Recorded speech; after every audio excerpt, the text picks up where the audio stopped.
Okay, hi everyone. Welcome to the group session with the ICC, Unescap, and the WHO. My name is Helen. I am the MC for today. I'm from the UN division at the Ministry of Foreign Affairs. Before we get started, I'd like to take a few seconds to remind you that the questionnaire that we're handing out, that's a really big help to us in organizing this fair. So if you could please fill it out and submit it to the volunteer at the end of the session. Okay, now let's move right along. We have Mr. Etienne Gouws, head of the Human Resources Operation Unit of the ICC. He will introduce the ICC, the International Criminal Court, and its overall recruitment programs, as well as advice on career development. Okay, please welcome Mr. Gouws with a big round of applause.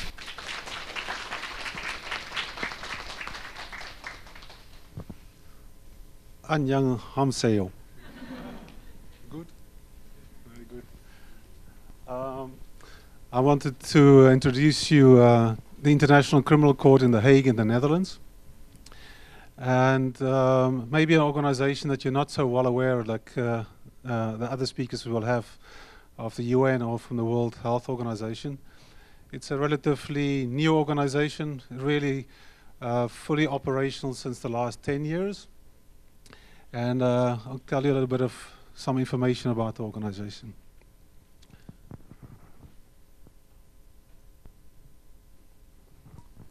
So what is the International Criminal Court about? It's about investigating and where possible to try individuals, and it's mostly high individuals. It goes from senior generals or even presidents of countries for gravest crimes in international community. And we talk about genocide, war crimes, crimes against humanity, and the crime of aggression.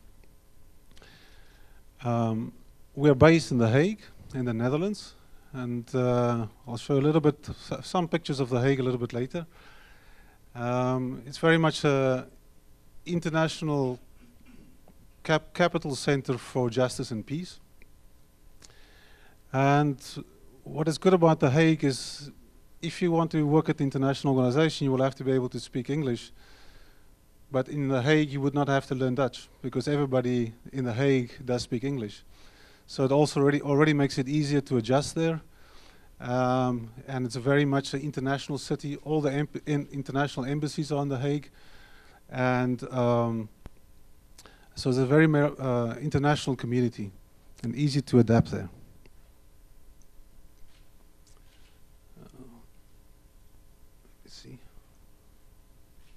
Okay,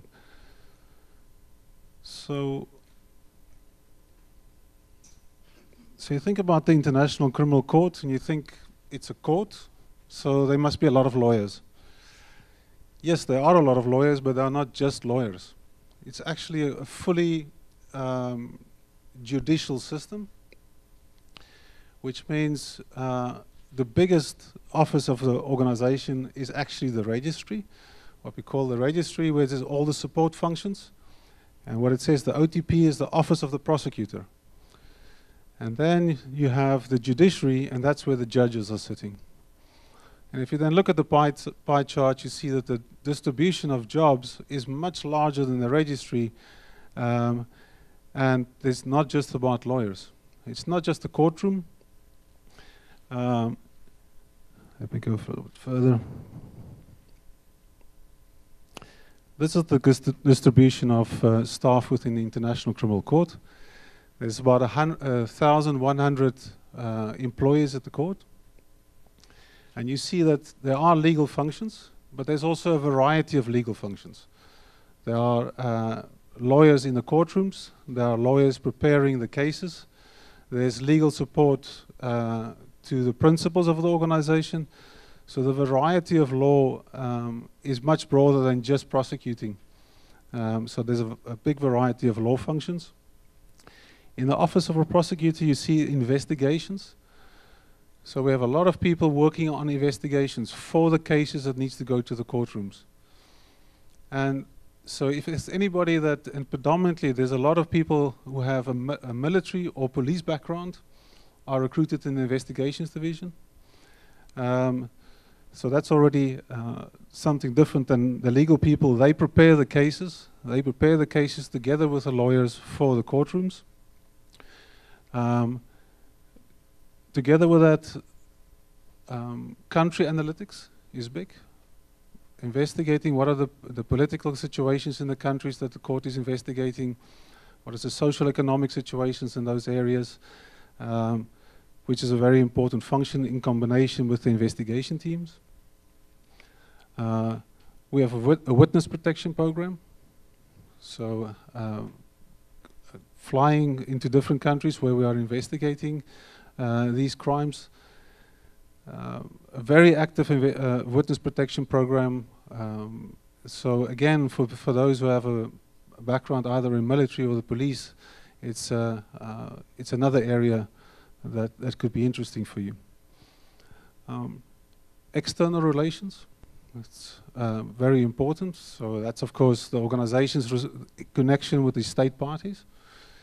And again, a variety of external relations that are necessary for the court to be able to operate in the countries that we are investigating, building those relationships with those countries, because we need specific support from the countries in order to be able to make arrests in those countries. So it's a very active area, external relations, not just on the fact of building relationships, but also getting new countries to come and join the ICC, because not all countries are yet a member of the ICC.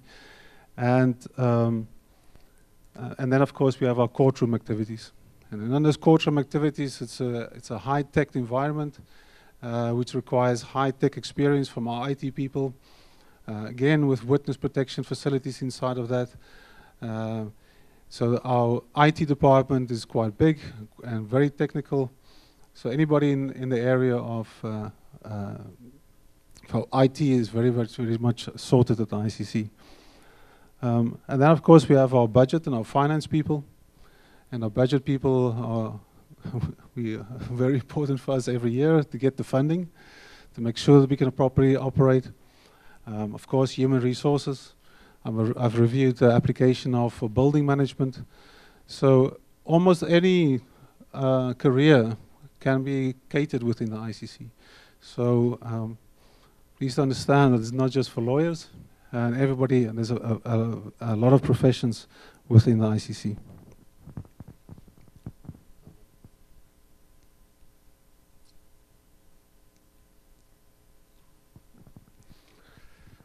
So, Koreans in the ICC, not many, unfortunately. So we're looking for your application. We are actively looking for Koreans to come and work at the ICC. It's an important country for us in the Asian region. Korea was specifically involved in the creation of the ICC, dominant in the creation of the ICC. We're actively looking for Koreans. And it's important for your application. We have a funded internship program now, which includes Koreans. So if you, and those are either in their final studies or within the first 2 years of finishing their final studies, which is now funded, which allows you to travel to The Hague, to the Netherlands, and you get a stipend while you are there. The same for visiting professionals. For those who have experience of more than 5 years, they can also come and do a short period of time, 3 to 6 months in the Netherlands, to get a feel for what it's like there. All of these, both the internships and visiting professional programs are funded. So strongly encourage you to look at availabilities there. And yeah, come and see us. Come and see us for a short term, come and see us for a longer term, of course, is more important. We also have short-term appointments. Short-term appointments are up to 1 year. So if there's a possibility that you can get a temporary release from where you are, if allows you to come and travel to The Hague. We have, which is, traveling to The Hague is all funded, so it's not it's an easy way to get into an organization and to get to learn about it. So we're really looking for your applications. We're really looking for the interests of Koreans. We're actively working with Ministry of Foreign Affairs. We've set up a team now to look at the underrepresented countries, which includes Korea. So it's a there is specific interest in your applications. And what I want to say, I think you will hear from WHO and you'll hear from the United Nations, which are much bigger organizations than the ICC, and they have specific recruitment processes that we'll talk about. But at the ICC, the probability of you being interviewed and shortlisted are much stronger, because we're not getting that many applications. We're not getting thousands of applications for a position. For the legal positions, yes, we might be getting 500 or 600 applications, but for any of the other applications, we're getting 150 or 200 applications. Maybe 100 of those meet the requirements. So, and like I said, we're specifically looking out for Korean applications. So it's the probability of you being involved in the selection process is definitely high at the ICC. So please consider it. It's not that you will be pushing the button and submitting it to millions of applications. It's not as wide and as competitive as in other organizations. Okay. I'm going to show you a very short little video of a previous intern and what she had to say about working at the ICC. There's also a little bit of, you'll see The Hague, some pictures of The Hague in there as well. And yes, it's, let me say something else about the International Criminal Court. It's also that in the organization we have 1,100 people, but there's 100 nationalities represented there. And so coming into an organization like that, it's made for the international community. There's a variety of nationalities there. You'll see what the intern is talking about and saying, well, getting that courage to apply. You should have the courage to apply. We are aware of, let's say, the quality of Koreans. We are aware of also the humbleness of Koreans. Feel comfortable to apply. Put your name out there, and you will be noticed. We will notice it. So it's important that you participate. Okay.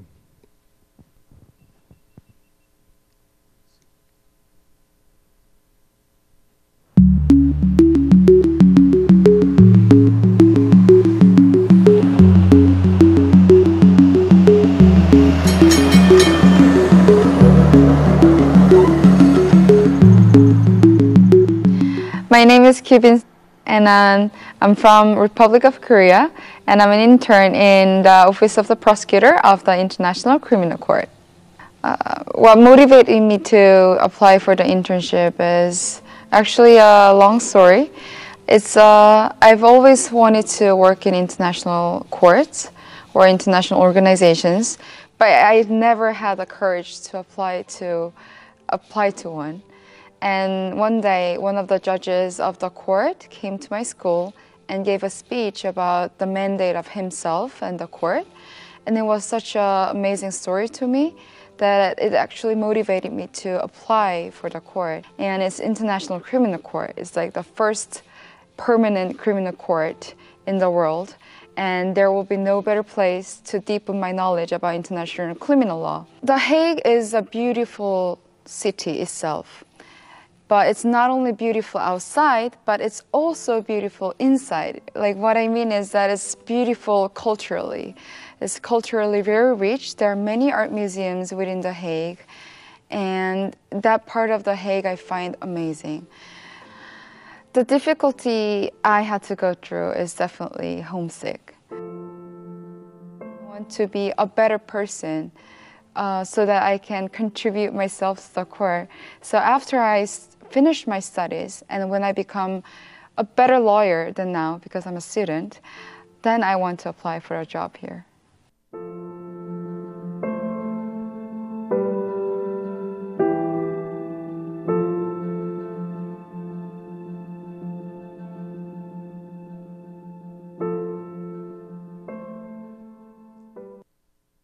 Yeah, so that's an experience of somebody was at the ICC and I was in The Hague.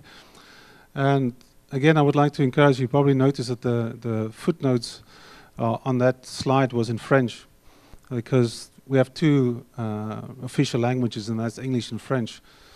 But don't be scared about that, because I don't speak a word of French, or I speak a little bit.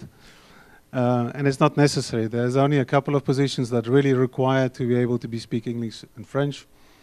Our intern is probably a better spoken English than myself with a strong accent.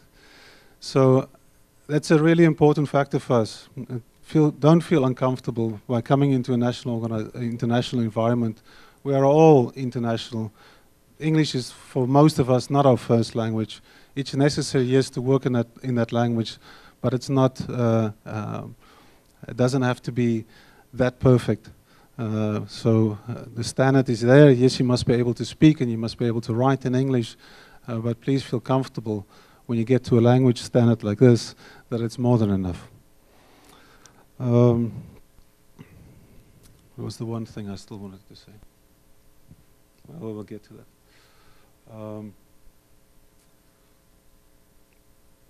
Yeah, sorry for that. This is the International Criminal Court.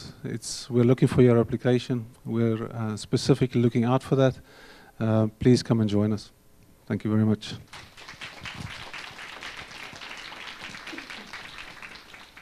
Okay, thank you, Mr. Gouws. You may be seated now. Yes. May I ask you to please hold your questions until we have gone through all the presentations. After we have completed the other two presentations, we'll definitely open the floor for any questions you may have. So please don't forget them until we have completed the presentation from Unescap. For now, we have a presentation from the WHO.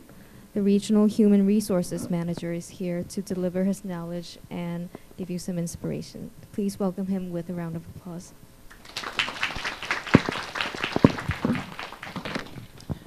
Thank you very much. So my name is Eric Tagnon. I'm the Regional HR Manager for WHO Western Pacific Region. The regional office is based in Manila, Philippines. So I'm coming from Manila, which is, a very hot country compared to yours. And my session today is briefly to share with you WHO's main missions, main functions, what type of profile we are looking for, what type of talent we are looking for, and I'm sure that you are those talents we are looking for, we want to attract. I will also explain to you our selection and recruitment process, and I will give you some tips to be successful for our selection process, not only WHO, but in general, UN selection process, because we are using the more or less same selection process. So I will give you some tips based on my now very long experience in WHO, but even WHO.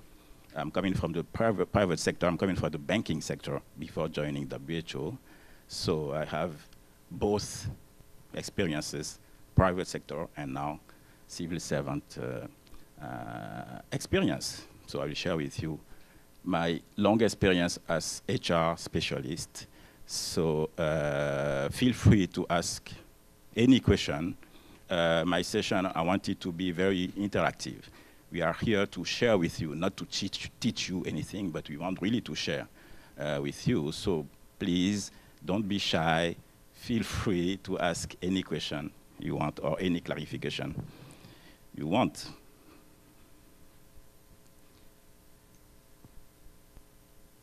So we are looking for very passionate people to work with WHO, because our mission in WHO is people.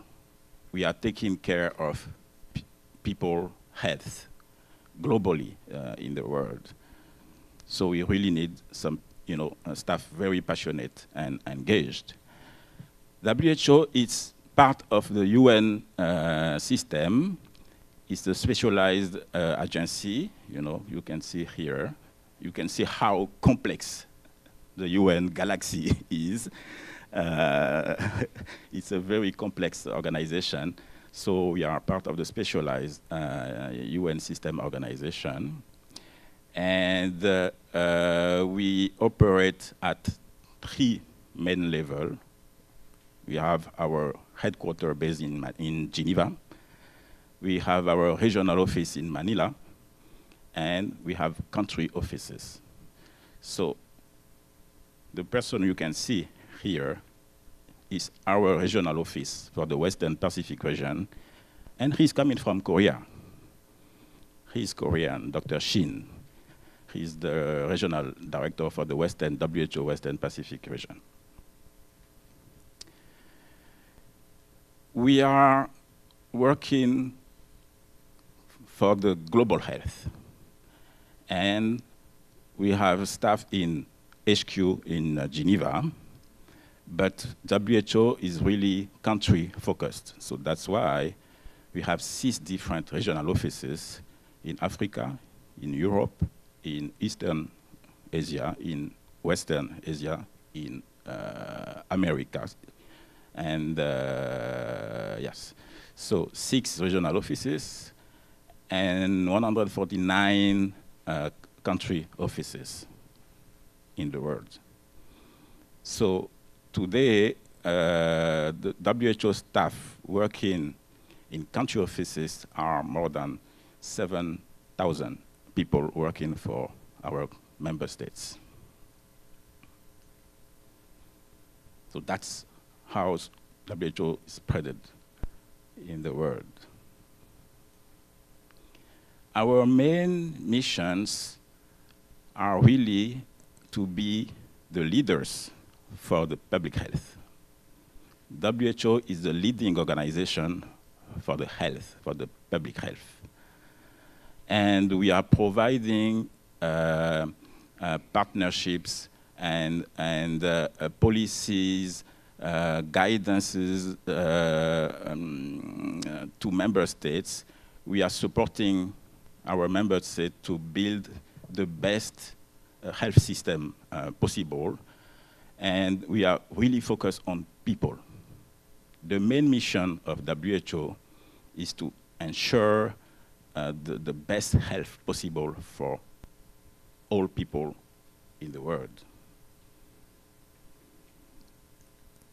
And to do that, we are organized, we are structured around divisions to organize our work in the region. The first division is communicable diseases. And I will show you the type of profile we are working with and we are looking for all of these divisions. You can notice that most of our staffs have medical background. It's normal. We are working for public health or health, so the medical background is the profile of most of our staff, but not only. WHO also need different profiles like lawyers, HR specialists, laboratory specialists, logisticians, accounting specialists, communication specialists, IT, of course, IT. So don't consider that WHO, because we are working for health, we are only recruiting medical doctors. It's not true. We also need diverse profiles. Management in the management domain, but even beyond. Who is needed in our organization? First of all, this is the structure of our contractual arrangements. We have 3 different types of contractual arrangements. The first one is what we call international recruited staffs. They are recruited to be employed everywhere in the world. And in WHO, to be considered for international selection processes, there are some requirements I will show you later. We are also working with what we call locally recruited staffs. They are recruited in their home country to work in their home country.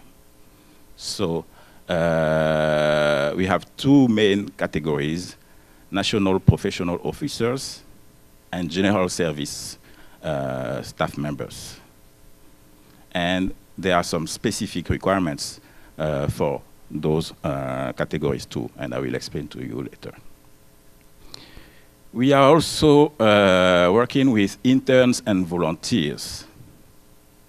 We want to attract more interns and volunteers because that's the best way to gain experience, to gain exposure with WHO, and to be eligible for international career.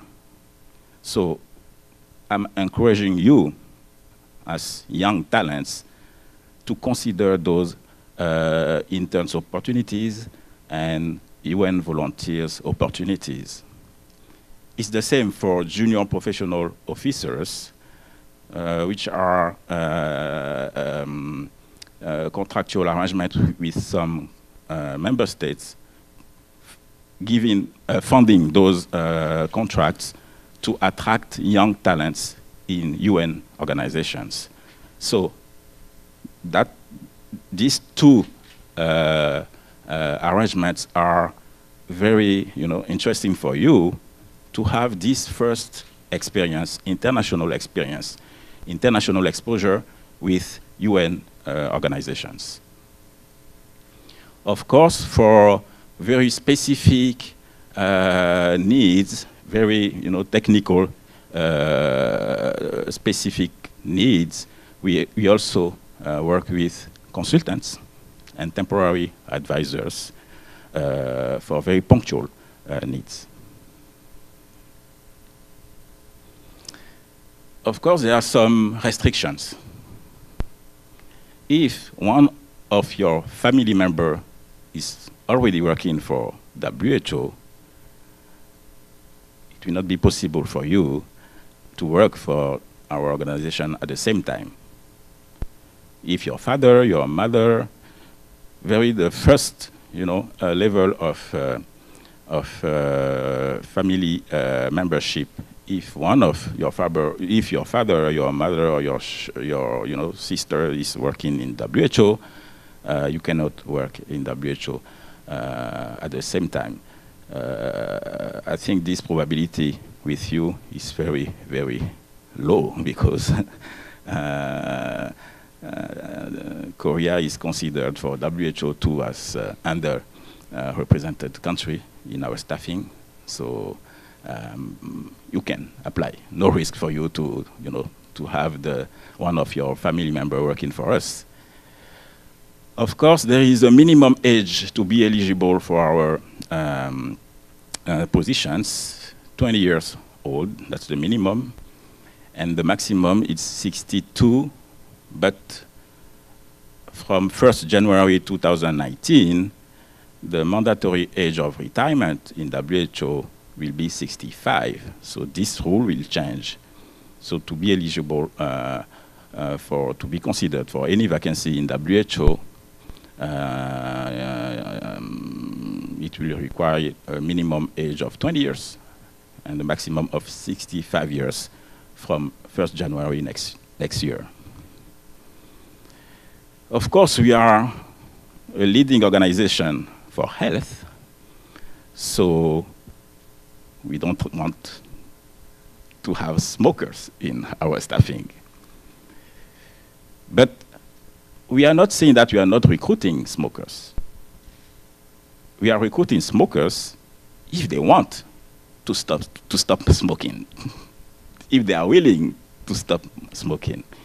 And we have some specific programs in-house to help our new colleagues, smokers, to stop smoking, because WHO is a non-smoking organization.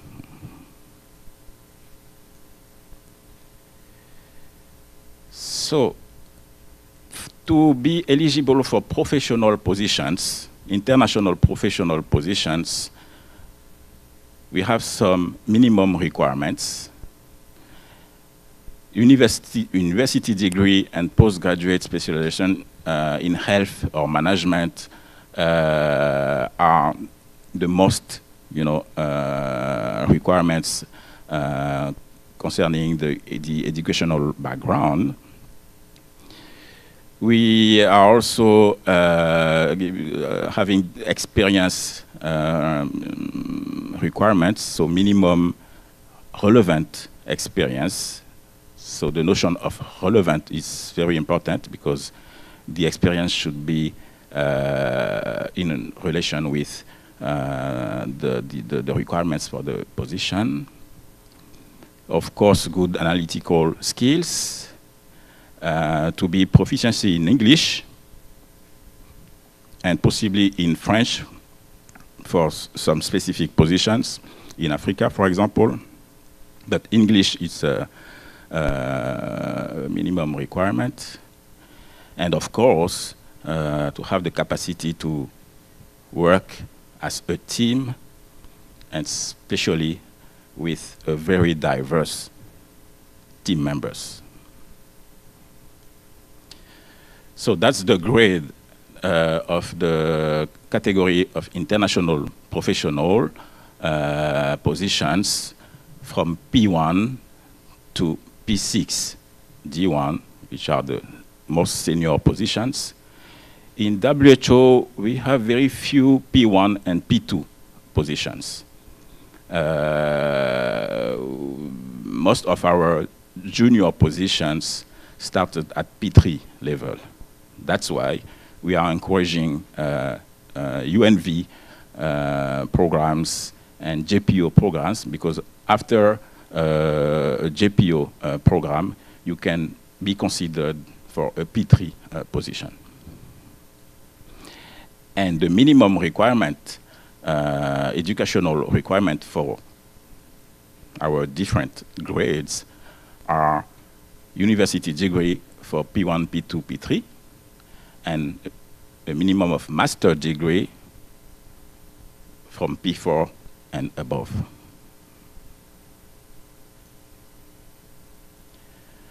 So how to apply? Our selection process in WHO is fully online. No paper, fully online. And that's the link, and I can share with you earlier if you want, the link to have access to our recruitment IT tool called Stelis. So you'll have to create your profile by putting, sorry.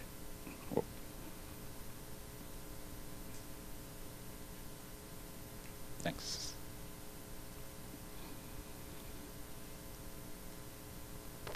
I want to go back, yeah. Thank you. Okay, thanks. So you have to create your profile in the system by providing the details on your name, surname, date of birth, all information concerning your personal information, but it's very detailed information.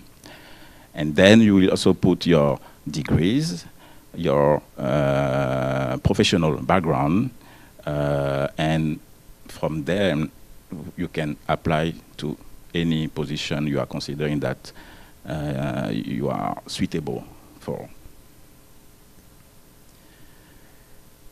Our selection process can be articulated around these 5 main steps. The first one, the vacancy notice will be advertised. It will be advertised through our IT recruitment tool, and the minimum period of advertisement of our vacancy notice is 3 weeks. So it will be open for application for 3 weeks. Then, when the vacancy notice will close, we'll have a pre-screening process, which is an automated screening process through what we call pre-screening questions. So we'll put in the system 2 or 3 questions related to the main requirements for the position, and it will be mandatory for you to reply to those questions. For example, if for a specific position the requirement is master in public health, one of the questions in the system could be, do you have a master in public health? So we'll have to reply by yes or by no. And then the system will be able, to put aside, to not consider those who didn't reply by yes to this question related to one of the essential educational requirements.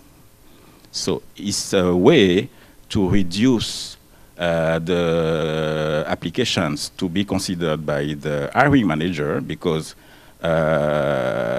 in WHO, as you said, for one vacancy notice, we can receive hundreds and hundreds applications, thousands sometimes. So it's not possible to review all of them. So with this IT facility, we can eliminate those candidates who didn't comply with one of the essential requirements for this specific position.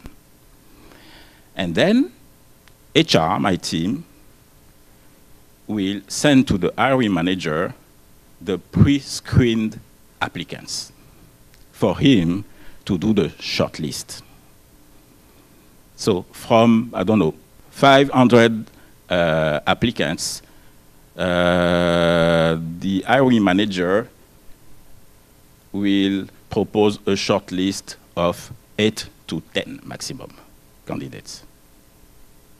So you can see how selective our selection process is. So that's why it's very important, and I will explain to you later, to fill your application form very seriously.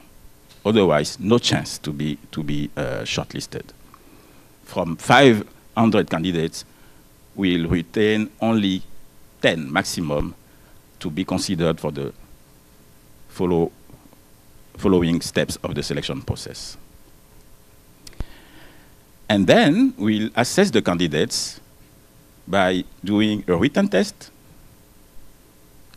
interviews, and sometimes we ask to our candidates to present a PowerPoint presentation to the panel members. So the idea is to reduce the candidates in the shortlist, let's say 10 candidates, to a maximum of 5 maximum. 5 candidates after the written test to be considered for interviews. Okay? And then after the candidate assessment, we'll propose to the regional director, the panel members will propose to the regional director the top 1, 2, and 3 candidates for him to take the final decision. So for each top candidates, the panel members will explain why they are recommending this candidate to be considered as top 1, this candidate to be considered as top 2, and the top 3, to facilitate the decision from the regional director. So that's the main sequences of our selection process in WHO. It's a lot of work. And for HR team, for the RE managers, it's really something, you know, especially for the RE managers, it's something coming in addition to their normal work. So it's very, you know, painful for them. So now let me show you how our vacancy notices looks like. So you have the position title on the top, the grade of the position. This one is at P5 level, which is a senior position.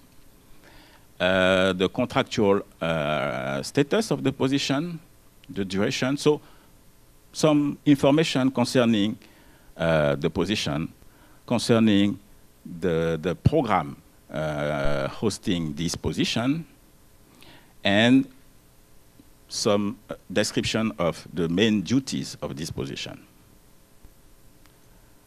Now, if you have to retain only one thing from my presentation, is this one. In the vacancy notice, the information, the key information to be considered before applying is the description of duties. What is expected from the RE manager from the future selected candidates for this specific position? It's very important because in your application, you will have to address each of these single elements in your application. You will have to demonstrate that you have the competencies described here to do the job.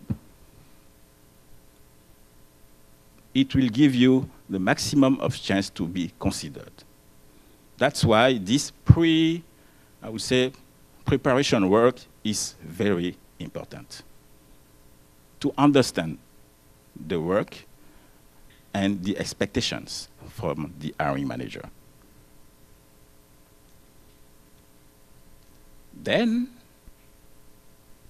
you will have also to consider the educational and the experience required to do the job.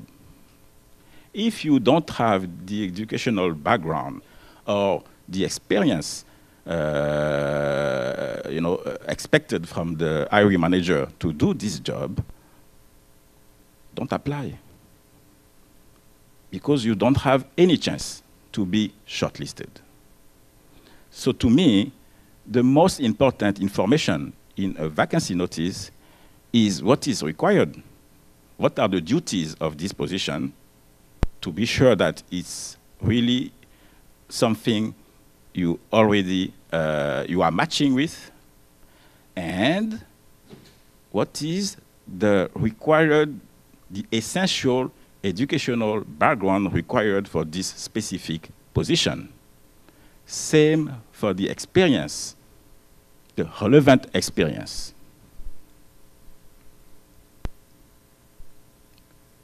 Don't do this big mistake most of our applicants used to do, just to prepare one CV to fit all vacancies. That's a big mistake.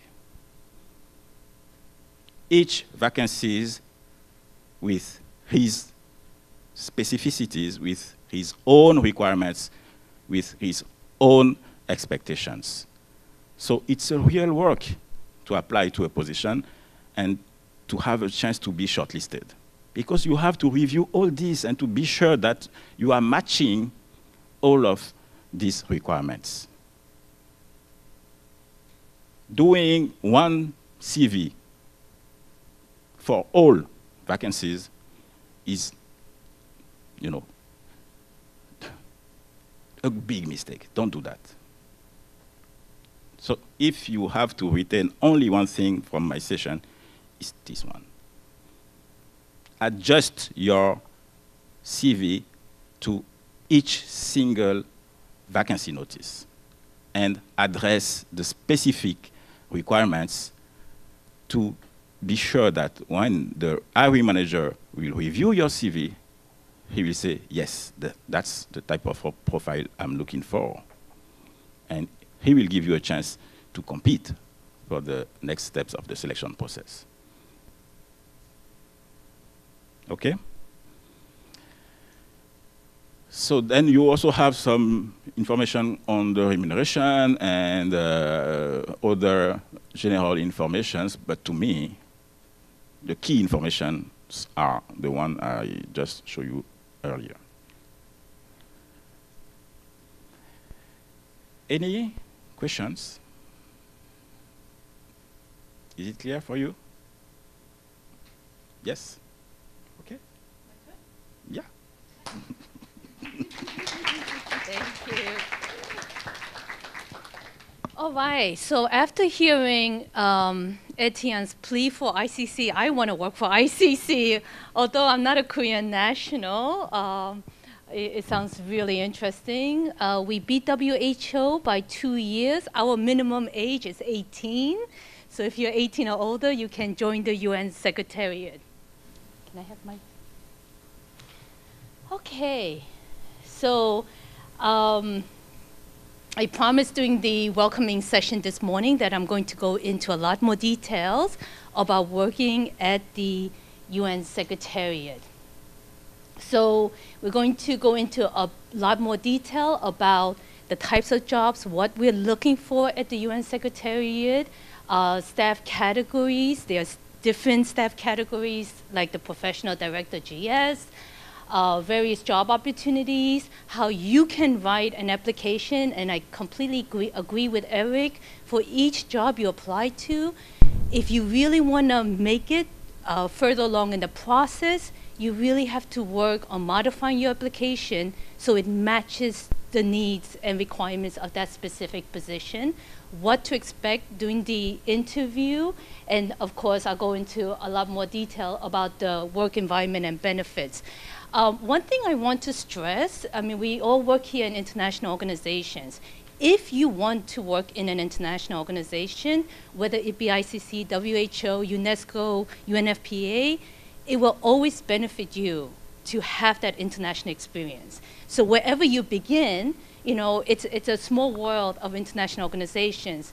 Someone who does have that experience, or even private sector experience, brings something new to the UN. So think about that, you know, and I think it's great you're here listening to all of us, because each of our organizations does different things. But getting your foot in the door, whether it be through an internship, a real job, position, or as a consultant, will help you build those years of experience that you see on the screen. Okay, so what we're looking for. At the UN Secretary, there are a number of things we're looking for. The international experience is one of them, but also, you know, someone who really likes to work with people from other cultures. And it's not always easy. You know, there is sometimes miscommunication, or there's different treatment of people, different stereotypes. So someone who's really open and see that as something exciting and challenging. There are certain, you know, basic skills we look in all applicants, like good communication.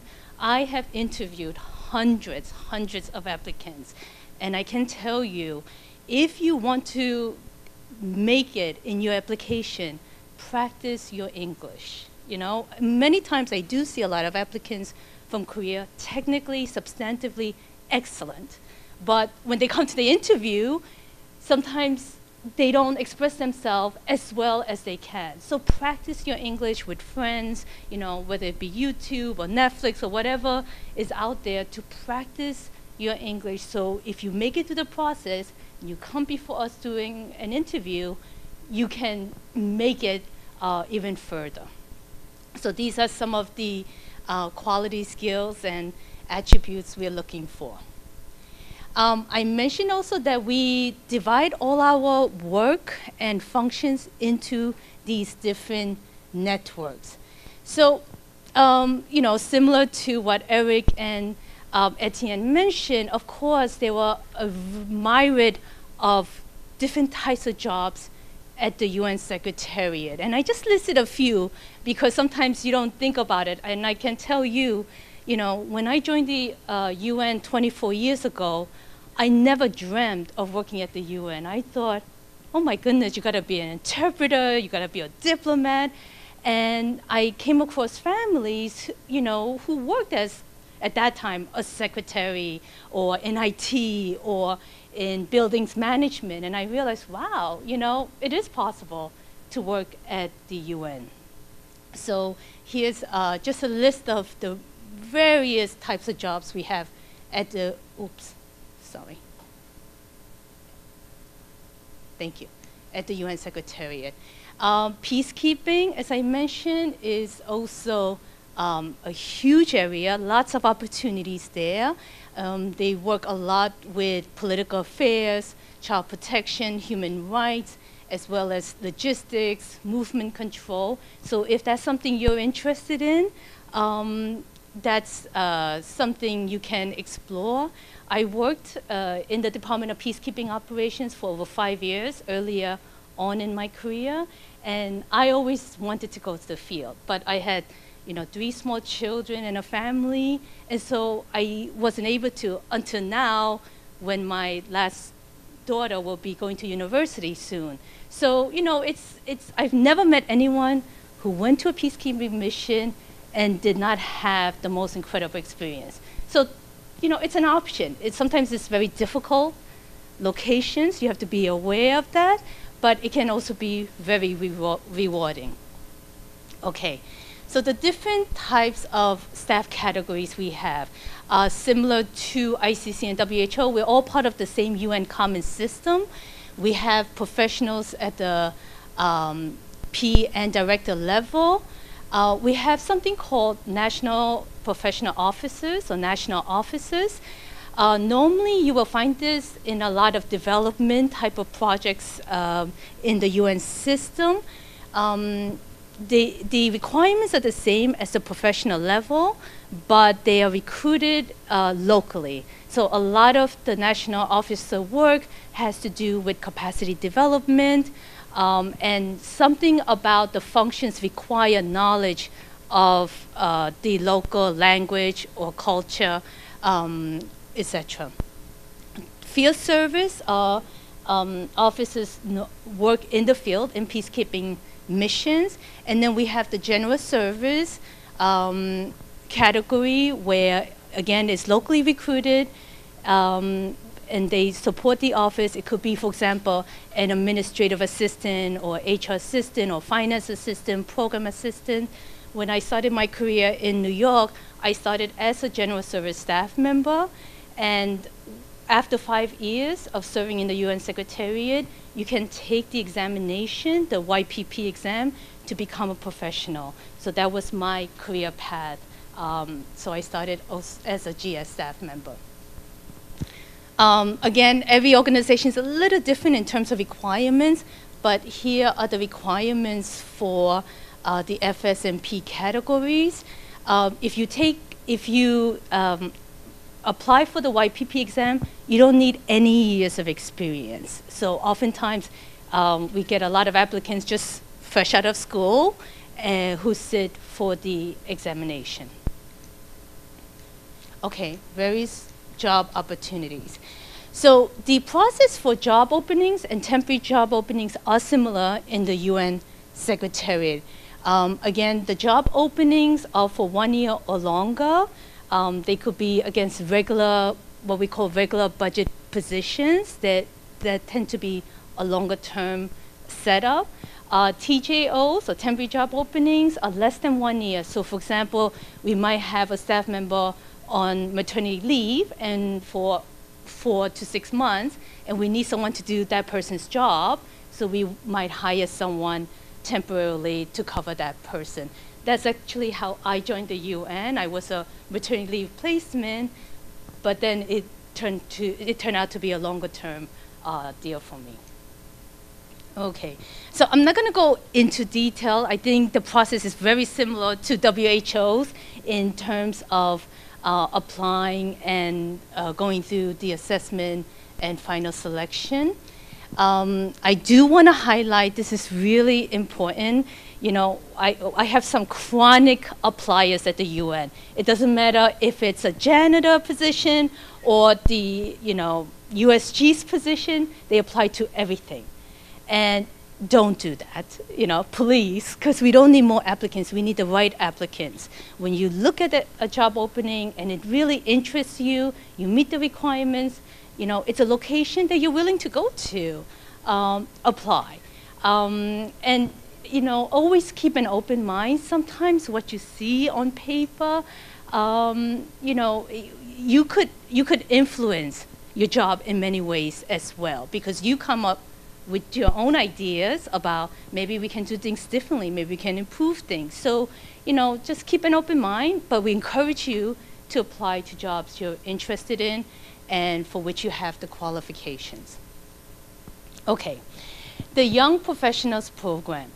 The Young Professional Program, or YPP, really is one of the best ways to get into the UN for a longer term career, if that is what you're looking for. So the YPP candidates who are successful after 2 years may be granted what we call a continuing contract. Previously we called it a permanent contract. So essentially you have a contract until you retire at the age of 65. Now, that doesn't mean you have to stay in the UN Secretariat. You might say, you know what, I saw this position in ICC, looks fascinating. You can apply. If you get accepted, then you could, for example, go to ICC, serve for 2 years on secondment, and come back to your position. So there's many different options open. To qualify for the YPP, you have to be a national of the participating office. Korea is almost always on the list. Similar to my colleagues here, Korea is often an underrepresented country at the UN. You need to hold a first-level university degree, a bachelor's degree or equivalent, be 32 years or younger as of December of the year. You want to take the exam and be fluent in English or French. Once you are successful in the exam, you're placed on a roster. There's many, many P2 positions in the UN Secretariat. And the only way to fill those positions is through the YPP for regular budget positions. Sometimes you will see P2s advertised in our recruitment system. The ones that are advertised are not subject to the YPP program. They might be what we call extra budgetary or project-related positions. We don't have a lot of them, but we do have some of them. But for the majority of our P2 positions is through this program. Once you get in, you will be matched up with a mentor for your first year. There's a week-long orientation and development program and a mandatory reassignment program. So after serving 2 years on your first position, then you will have an opportunity to serve in another P2 position, unless, for example, you apply for promotion to the P3 level. Then you will be promoted instead of participating in this managed reassignment program. And I mentioned the continuing contract after 2 years. The exam is made up of 2 sections. It's a general paper and a specialized paper. The general paper is a précis writing exercise. In other words, you're going to be given a text, a long text, and you have to summarize it. And it's something we do a lot at the UN. You know, when your boss might not want to see a 10-page paper or might not have time to read a 10-page paper. So they might ask you, you know, summarize it for me, and very briefly, main points. So that's a general paper. And then the specialized paper will be substantive testing. So if you're doing it in legal affairs, you're a lawyer, then it will be on the topic of law in different areas. There's multiple choice questions, and then sort of essay type or short answer questions as well. If you pass the written exam, then you will be invited to an interview. And the interview is exactly the same as if you were applying to a regular job opening. It is what we call a competency-based interview. JPOs is a great program. It is sponsored by the government, and Korea is very active with the JPO program. The really nice thing about JPOs is that unlike consultants or interns, if you serve as a consultant or intern, you actually have to wait 6 months before you can apply to a regular position. This does not apply to JPOs. You know, after you're coming towards 2 years of your JPO, you can apply right away and be hired right away. So it's a very popular program. And if you're really good, I mean, if you do a great job doing your JPO and you build your reputation, you know, oftentimes you will find something because they know you have UN experience, you've proven yourself. Normally, the maximum age is 32. You need an advanced university degree, minimum of 2 years of relevant experience. You get information on this program through your Ministry of Foreign Affairs website. Applications are sent directly to the donor governments, and then the donor government sends us the short list of applicants. And then the UN makes the final decision. It's as if you're a regular staff member, you get a fixed-term contract as if you applied to a regular job opening. So here's a list of participating countries and the various fields or job networks that are where it is available right now in the UN Secretariat. Okay, language competitive exam. If language is your specialty and you do want to work at the UN as an interpreter, as a translator, editor, pressy writer, there is a special examination. The process is similar, except there are several stages of assessment. Again, you are then placed on a roster if you're successful, and when my office has a vacancy, we will go to the roster, most likely contact you to speak with you, see if we're a good match, and then make the selection decision. Okay. So here are the types of exams, and as I mentioned, the assessment process for the official UN languages, the 6 UN languages, where this is available. Okay, internship program, again, this is very popular among young applicants.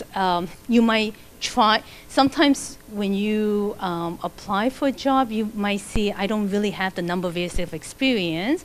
Oftentimes, an internship is a great way to gain that experience. We do consider internships as experience.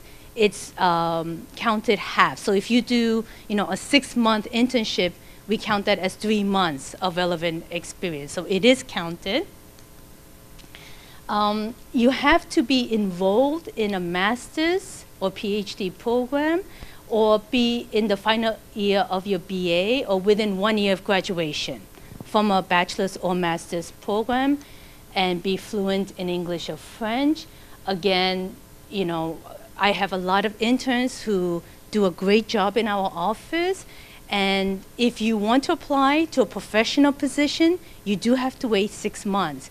But if you are interested in a general service position, there's no waiting period. So we do have a lot of interns who just wants to work for the UN, and they're willing to begin anywhere, and so we sometimes do hire them as a GS for a temporary job opening or real job opening.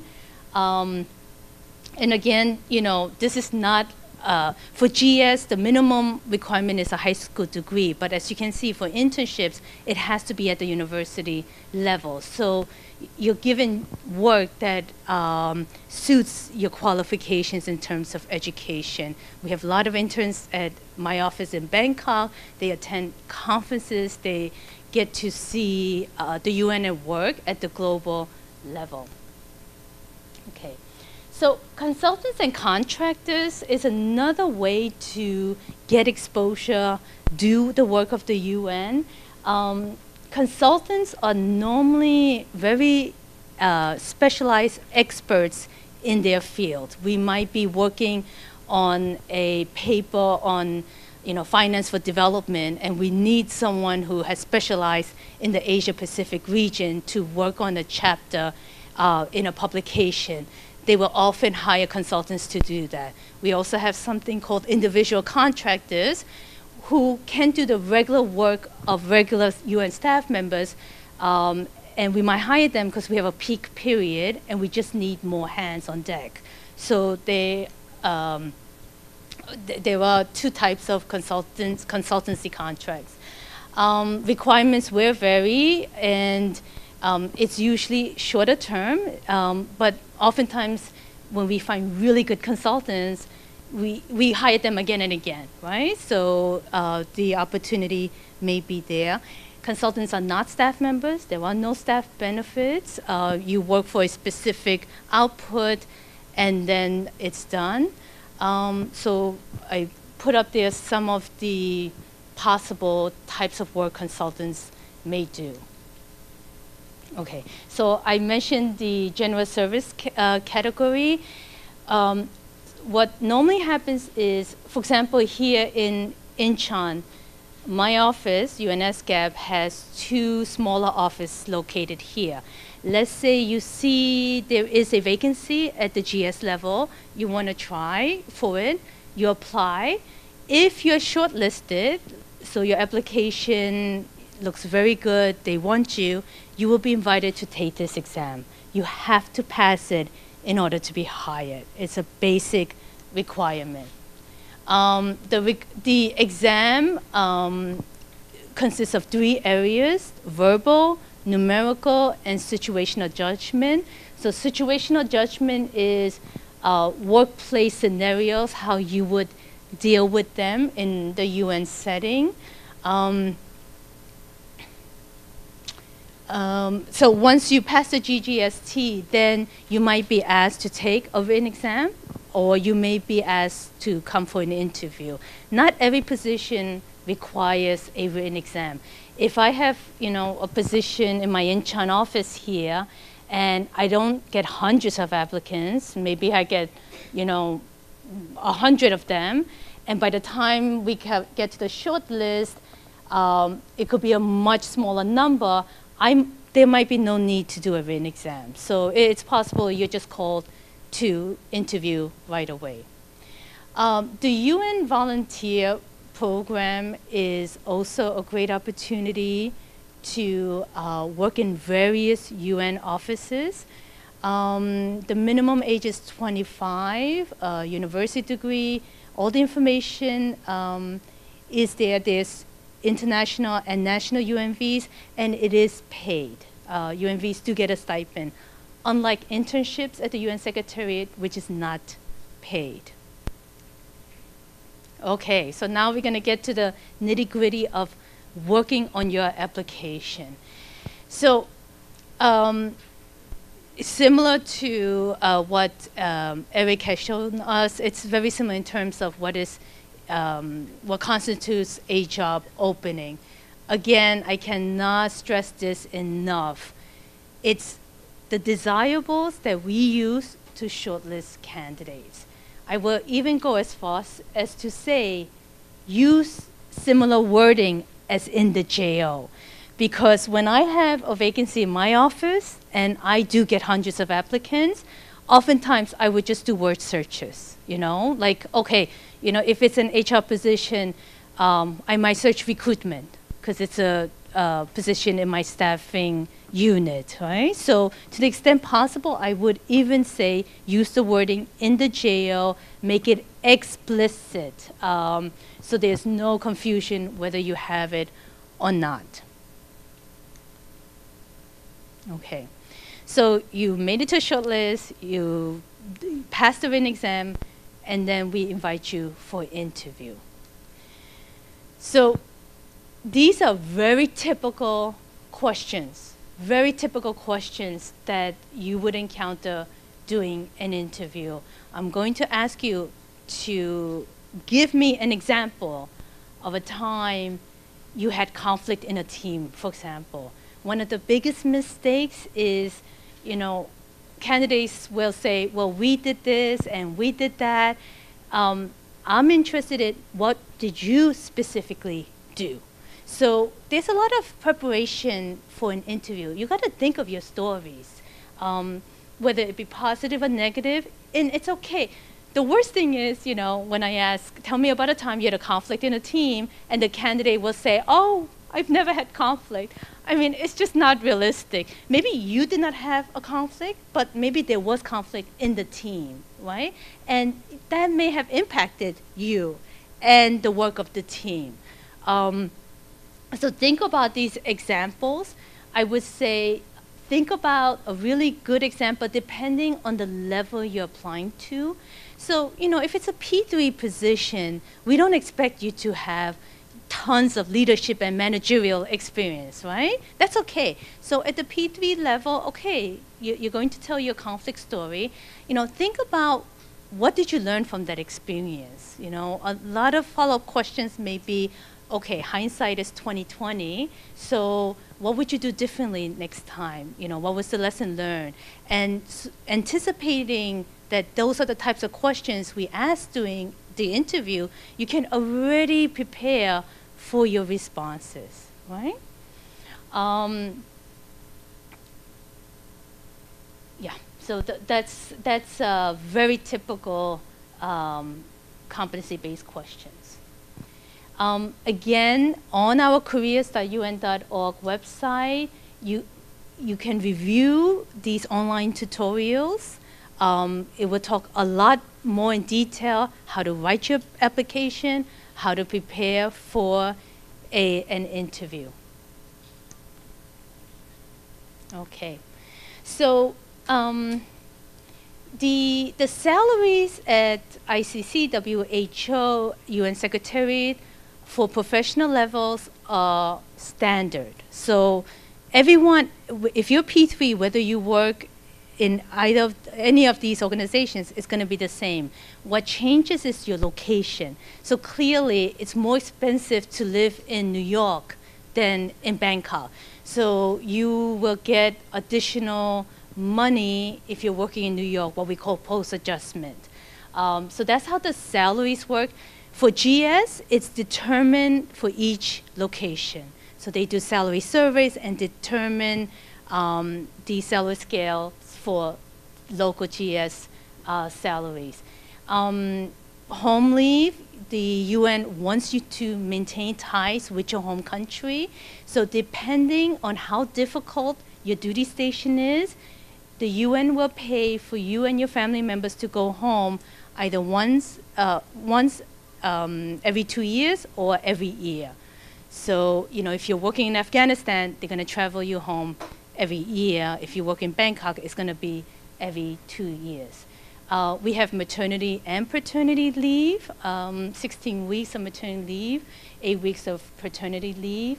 The UN has a great pension benefit.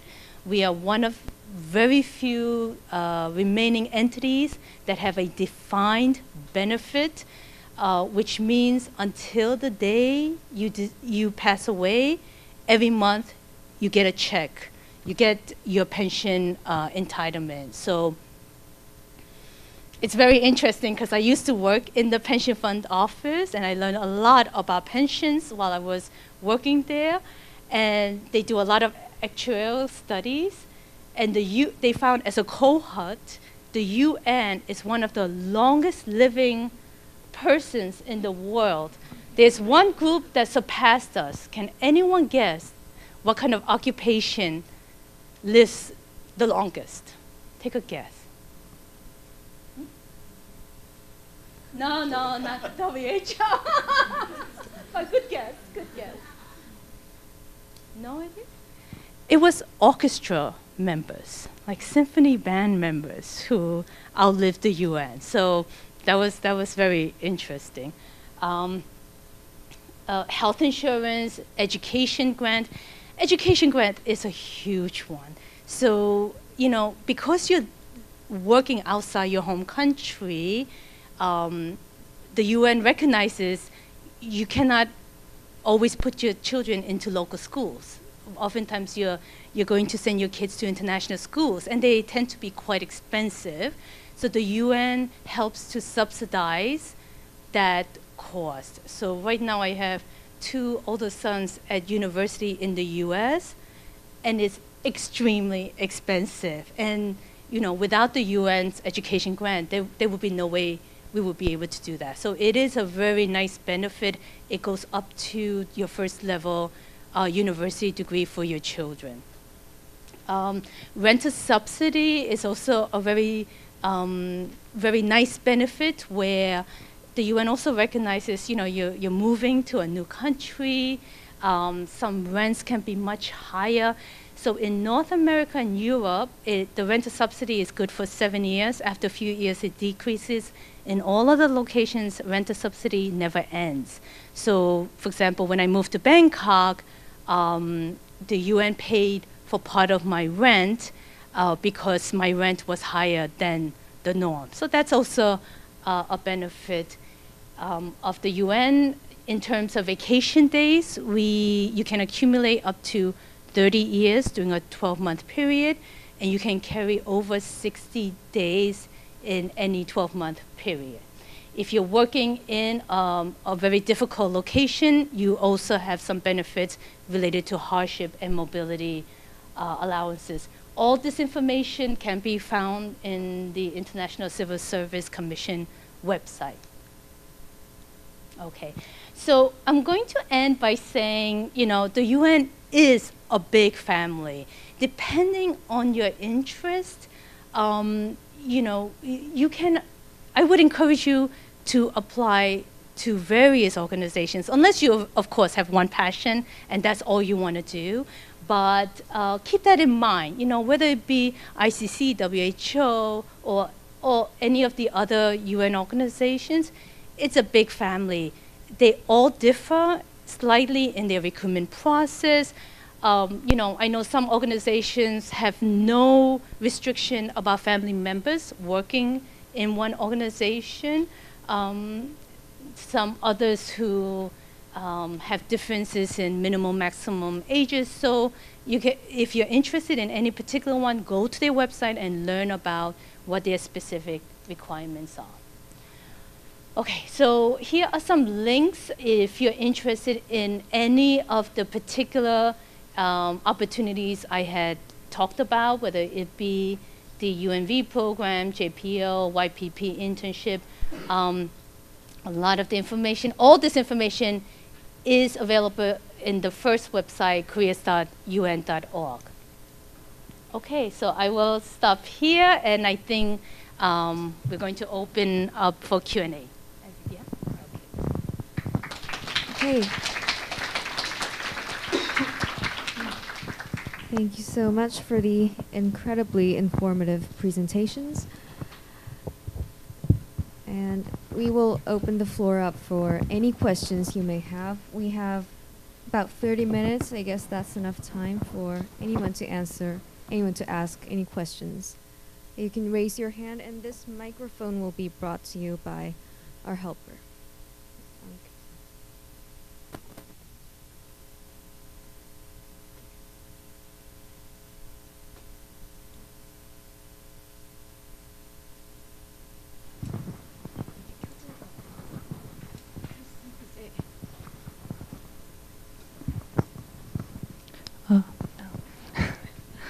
First of all, thank you for sharing your time.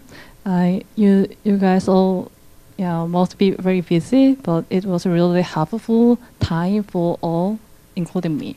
I have one question of the HR director of WHO.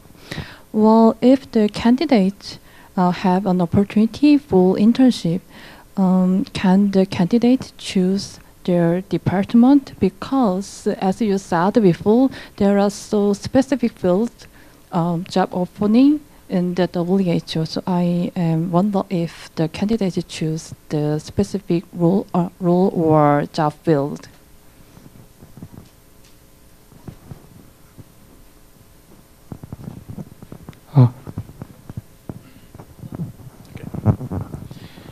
Yes, of course, you can, as internship intern, you can propose the field you want to work on, or the domain, or the division, or the technical field you want to gain experience.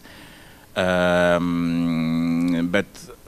I think you should not limit yourself to a very, narrow or very specific domain, because in WHO, for example, if you are HR specialist and you want to gain experience in HR, we can send you in the country office or in the regional office or in our emergency department, because the HR specialty in WHO can be used in very different contexts, and the experience are very different depending on where you are doing this HR specialist job. So of course we can consider your wishes, but we'll also propose to you other possibilities, other options, considering our needs, where we are considering that you could be very useful for us, and then it could be a kind of win-win opportunity for you as an intern and for us too. Yeah. Thank you. Anyone else? First of all, thank you all for the grateful input. I'm greatly interested in the ICC, and I was looking through the internship webpage, and these are just two quick questions. These are a little bit technical, but one is the recruitment duration sometimes they seem very long, like some of them they go on for a year. Does that mean if I apply and then I get accepted, when would I start working, like what the process would be? The other one was, I'm currently doing my master's, so I only have 2 years. You've mentioned before that there is kind of this limitation as to like what year, like how many years you should have in your education, like 1 year left or something like that. Would that also apply to a master's program as well? So, thank you. No, thank you for your questions. Very relevant. For our internship programs, the way we advertise, it's often open. The application is open for a very long period of time, but we could even recruit during that process. So it's not necessary that it's there. It could be open for a 1 year advertisement. But it doesn't mean that closes then. We would try to get as big as pool as applications coming in. And just to come back to your question as well, we then ask at a certain stage, what is the first, second, or third interest area? And then we can either offer you that into that specific area, or we can offer you something maybe similar that you might be interested in. So it doesn't necessarily mean that it takes that long. We have in the judiciary, which is with the judges, we have 2 big intakes of about 40 twice a year, and the same in the office of the prosecutor. We also have about 40 twice a year. So it doesn't mean that the application means that the internship will take much longer. Or it will take a year before you decided to be selected on that. And once the selection process is, it's an ongoing process because the applications are open. So I'm not exactly sure of the dates, but we have intakes I think in March, and we have another intake in September, and that's the big intakes. With selecting the interns, I would say it will be about a 6-month period since you've put your application in when you will know if you will be placed on an internship. We also have, let's say, other individual applications for more general positions, and that could be quick. We can, I think we just advertised one in HR not so long ago. It can even be, you could be with us within 3 months. So it's not a long process. What was your second question? The year. Oh, the years of the masters. Yes, we're selecting people either a year after their masters or in their final year of their masters. Yeah. Just a quick follow-up. So, like, since there are 4 semesters, like after your second semester, then you're eligible. Yep. Yep. And just, I think it's important to know, because for some people it's not necessarily possible to go for 6 months. It's also possible to go for 3 months, because it's not necessary. All universities have that big gap between modules.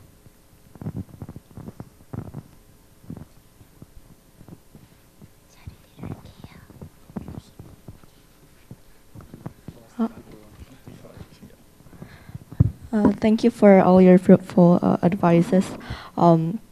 I would like to ask, because we need working experience, and if we want to consider working in a various, like keep our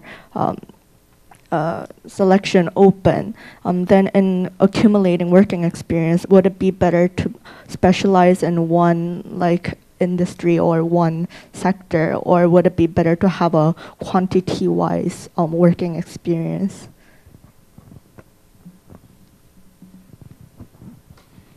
In WHO, for example, for the position we call technical positions, technical officers, for sure, we are looking for very specialized, people, specialized in vaccines, specialized in HIV, specialized in polio, and so we are looking for very, very specialized profiles. But for example, in the management department, admin department, you can have a very diverse experience. I'm coming from private sector, banking sector, nothing to do with the UN system, but as HR, I can work in very diverse environment. Even if now I'm considering myself more HR specialist in international organizations, because now after I think almost 15 years in WHO, it will be difficult for me now to apply for a HR position with Coca-Cola, or Procter and Gamble. It will not be consistent. So yes. So if you have, if your domain is related to the administration, meaning IT, lawyer, HR, budget and finance, just gain maximum of experience, and it will always be something good for your applications. I think it's a really great question, because it's a debate that has been going on in the UN for quite some time, whether we want specialists or generalists. And I would say, I think it comes down to what you would consider your ideal job. So, for example, in Bangkok, I work a lot with economists, statisticians, social affairs officers, because that's the work they do. And they do become quite specialized in their area.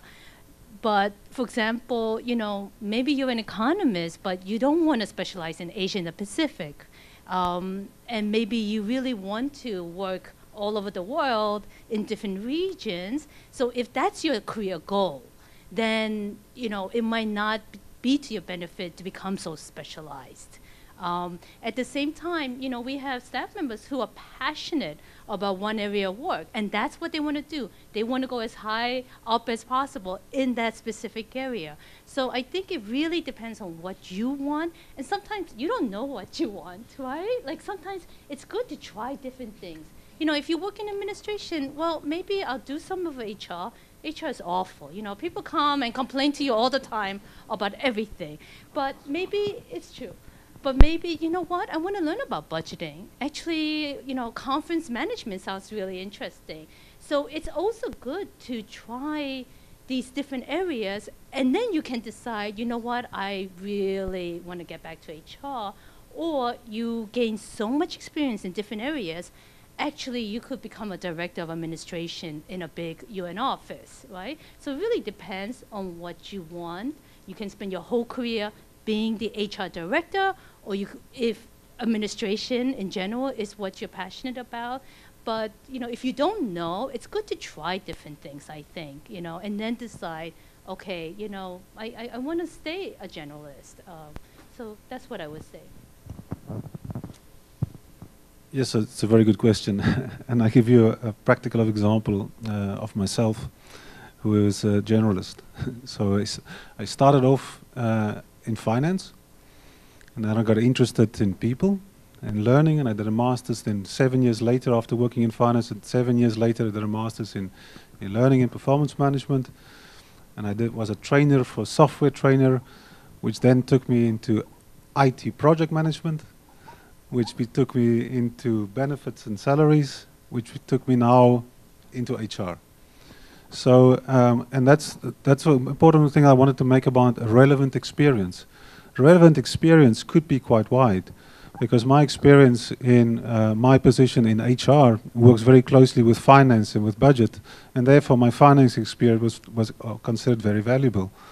So, and that's what I mean again about applying for positions. Maybe it's a little bit different at the ICC.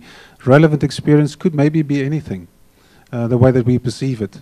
For that type of position, we could say, yes, that specific communication is very important, or you're going to be working in recruitment or whatever it is. So, and to come back to my colleagues is to say that write what you've done, because then we really know how it can fit in and how it adds value to that application. And on that note, I just want to make a little bit of another statement about the ICC, and we mentioned that to go from a general services position in the UN is not necessarily that easy, because you have to do an exam, you might have to wait quite long to go to a professional position. That's not the case at the ICC. So we see people going quite quickly through the ranks. At the ICC, we start off in general service positions, and 3 years later they are in professional positions.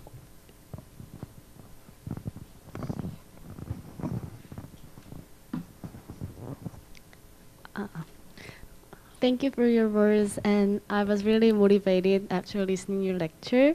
And I have two questions, and one is, firstly, I'm thinking the most difficult thing for an applicant to apply for the jobs in UN is there's uncertainty how much time I need to wait for.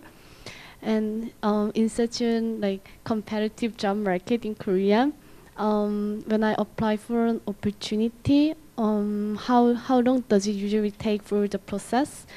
And I think it depends on each function, because if there's a vacancy, you select the candidates, but I want to ask you on the average of time.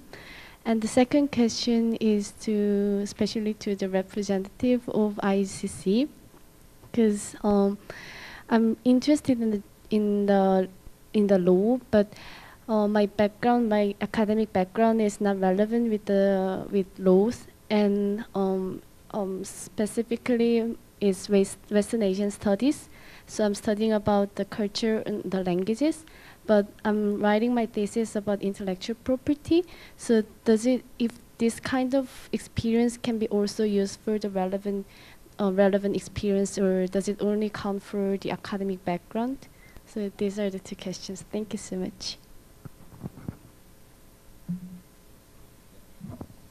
Length of the recruitment processes. Again, from on our side, our statistics with regards to having somebody in the office after they've applied for a position, for professional positions now are 6 months, and for general service positions are 4 months. So we focus a lot on getting things through the system quite quickly, because most of our things are internal, while the UN might have a centralized place of applications.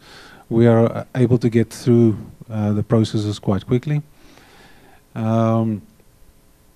For the ICC, the question again about the degree, the relevant degree. As it is right now, the degree needs to be relevant to the position. However, we are recognizing that this is an issue, specifically if somebody has changed careers, that their experience is not necessarily related to their degree.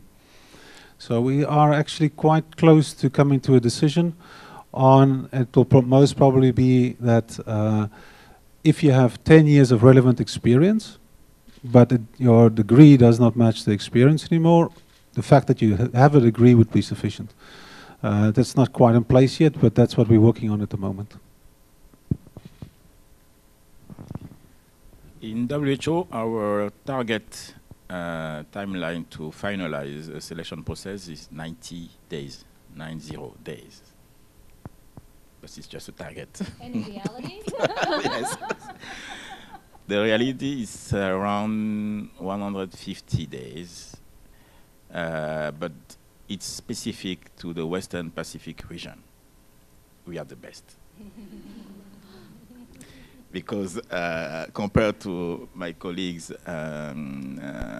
recruiters in Africa region and other, even in Geneva, in headquarters, you know, yes, the process is, yes, very long. It's around 6 to 9 months. Yeah.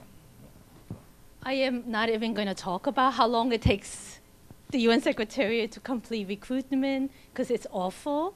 But I will say it really depends on the department. Some are very good in meeting their targets.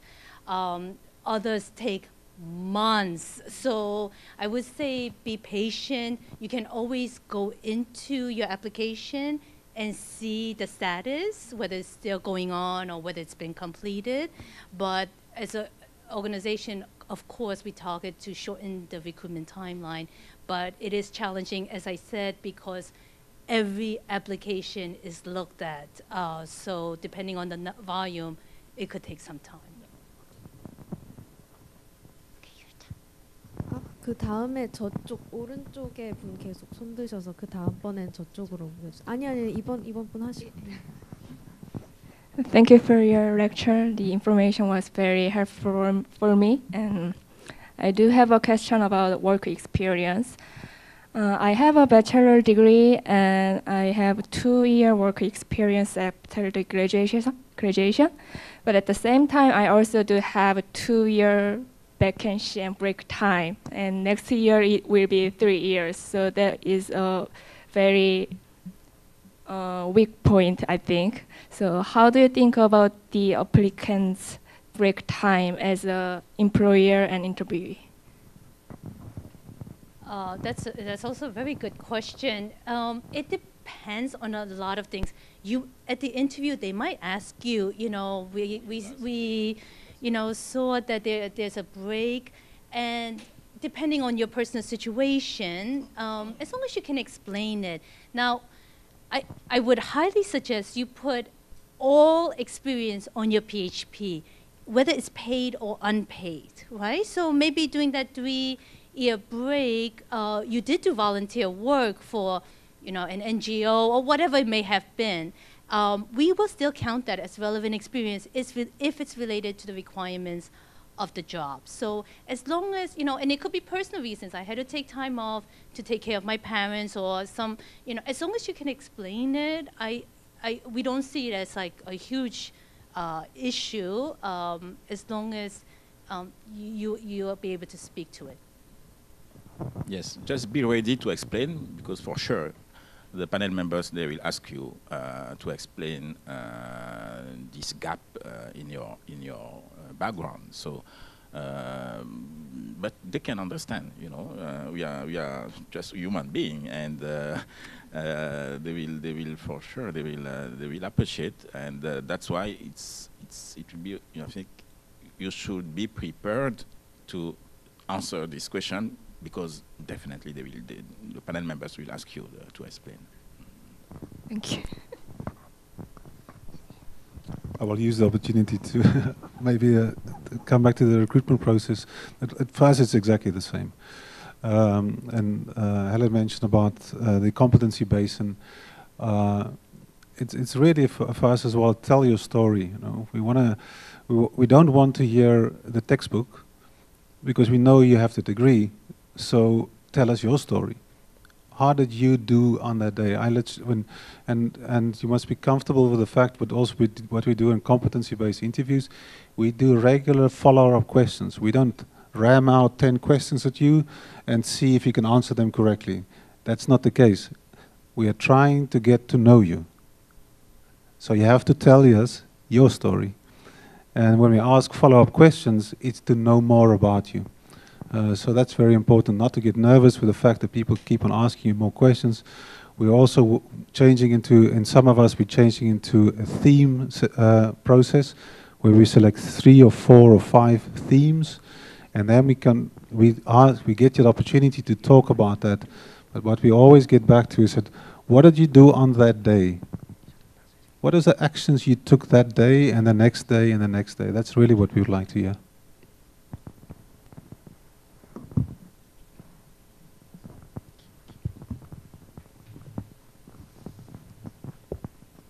오른쪽 끝에 계속 손 드셨던 분 어느 분이죠? 제 줄 그분 맞으세요? 좀 뒤쪽 아니에요? 네, 하세요.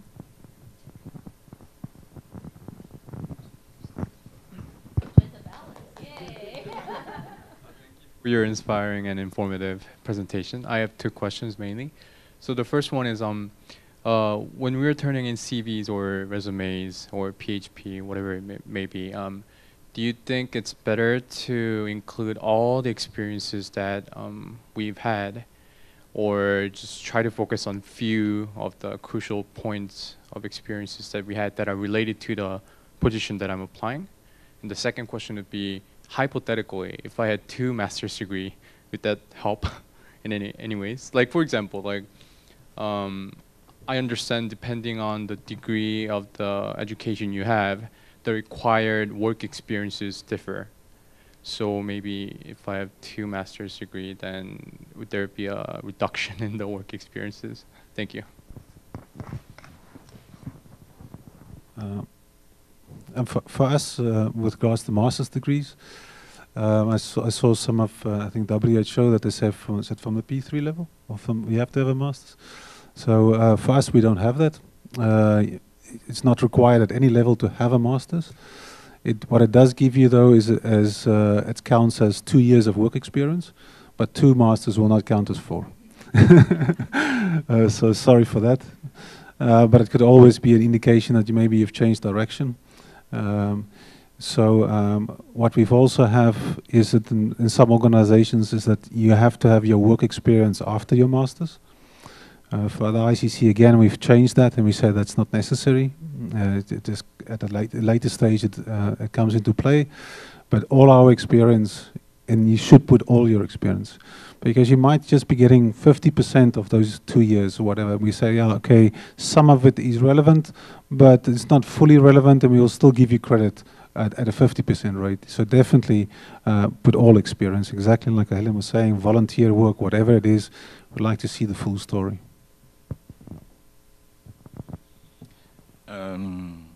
Yes, when you will create your profile in our recruitment system, yes, you can put chronologically your experience. But when it's come to apply to a specific position with specific requirements, I'm advising you, to update your personal history from your CV to match the specific requirements, because the hiring manager, they are, most of them technical staff, they are doing this shortlist in addition to their work, so they want to see very quickly if you are complying with the essential requirements and the essential educational background. So if you just put there everything, it will be very difficult for them to read in detail, to do their market, So please facilitate the work, and it will even help you to be, quickly identified as a good fit for this specific job. Yes, so the two masters, again, I would say use your judgment. If you have a degree that has nothing to do with the job, right? I don't know what added value it would be to put it in there, right? So I would say use your judgment.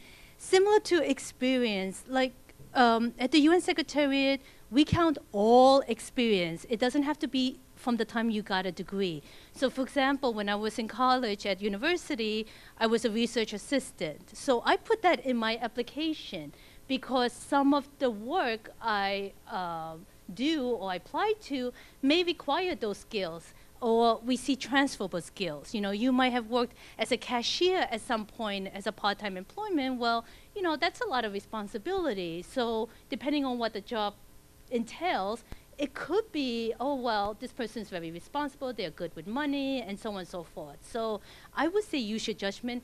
If you worked in a hair salon, right, as a part-time job, probably not so relevant, right? I mean, it depends. I would say use your good judgment, but if you have any doubt, I would include it because, yes, we do count all the years of experience when determining whether you meet the work experience requirement.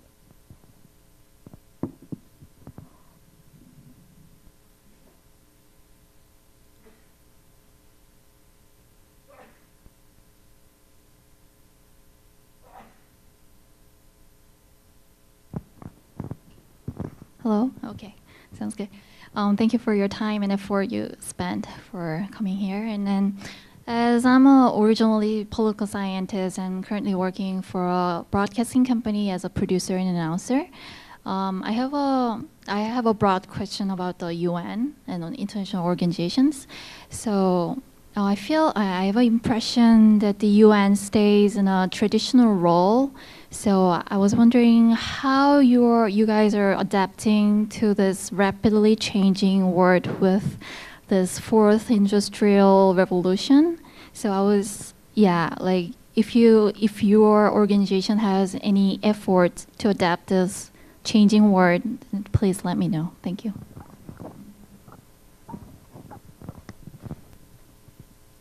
Another good question, very good question. I would say at the UN Secretariat,